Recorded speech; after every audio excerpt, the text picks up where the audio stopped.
Mirzəlal, Ay İsmail, başa sal. Hekayə. Deyirlər rüşvətlə bərk mübarizə aparılır. Bu doğrudur. Amma mən bilmək istəyirəm ki, rüşvət nəyə deyirlər? Rüşvət ona deyirlər ki, mənim bir vəzifəli şəxsə işim düşür.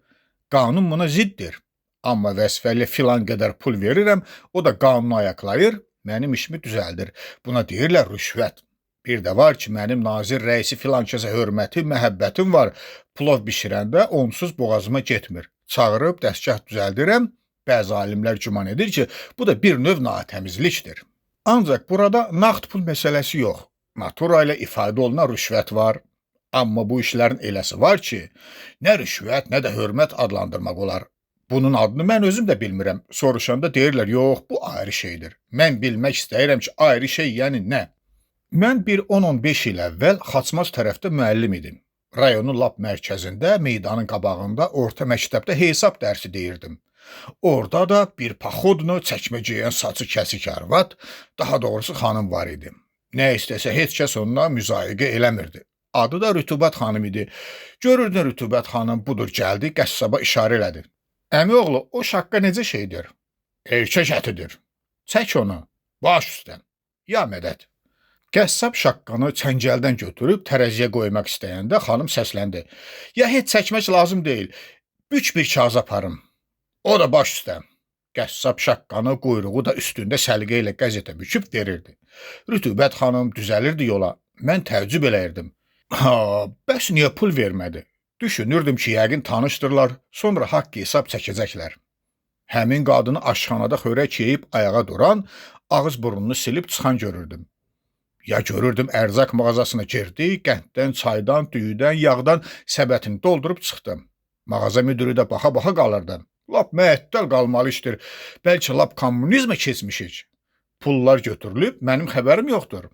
Onu da deyim ki, saçı kəsik qadın, yəni Rütubət xanım, bu səyahətlərində tək deyildi. Yanında ucaboy bir milis işçisi gəzirdi, onun səbətini ya çamadanını gəzdirirdi. Bazarı gəzdikcə səbət dolub ağırlaşırdı, amma xanımdan bir qəpik də çıxmırdı. Lap təəccüblü iş idi. Bazarkon belə olmaz. Nalog yığan heç olmasa qəbz verir. Degustatorda belə eləməz.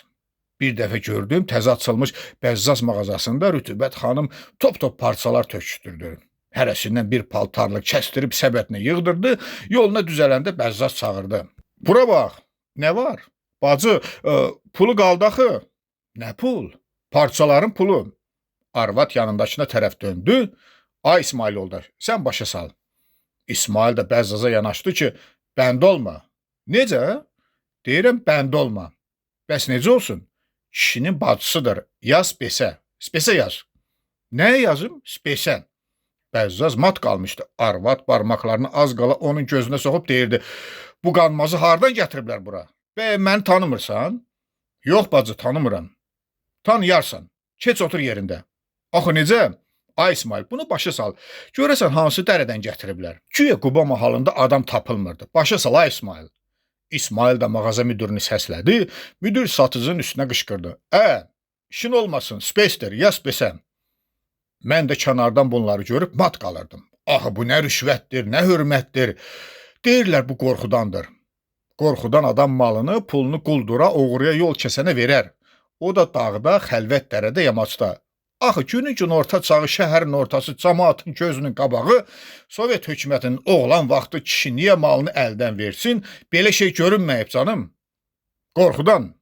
Sən demə bu qorxu ayrı qorxu imiş. Sən demə Rütubət xanım ayrı xanım imiş, lap böyük adamın bacısı imiş. Qabağında kimsə dinmirdi. O bazara çıxdı mı, hamı gizlənməyə çalışır, satdığı malları qaçırdırdı. O da ayıq adam idi. İsmailə göz vurur, qırğı kimi gedəni yolda saxlayıb, ovlayır, xurcunları tökür, bəyəndiyini səbətə atırdı. Neçə illər həmin xanım mahalda atını oynatdı. 1953-cü ildə, daha doğrusu 53-cü ilin yazında birdən-birə Rütubət xanımın ayağı kəsildi. Nə oldu bu xanıma? Xəbər verən yox idi. Biri deyirdi naxoşdur, biri deyirdi qaçıb, kimisi deyirdi ölüb, amma milisioner İsmail yenə bazardaydı. İki əlini dalında çataqlayıb dayanır, deyəsən məzuniyyətə çıxmışdı. Dayanıb bu fani dünyanın işlərinə tamaşa eləyirdi. Ay İsmail, Rütubət xanım hanı bəs?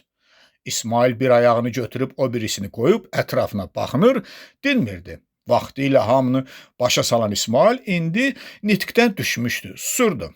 Ay İsmail, necə oldu bəs o arvad? Nə arvad ayım? Rütubət xanım. İsmail susub boynunu qaşırdı. Rütubət xanım hanım? Ayrı söhbət danış. Rütubət xanım o gedən getdi. Bir xəbər çıxmadı.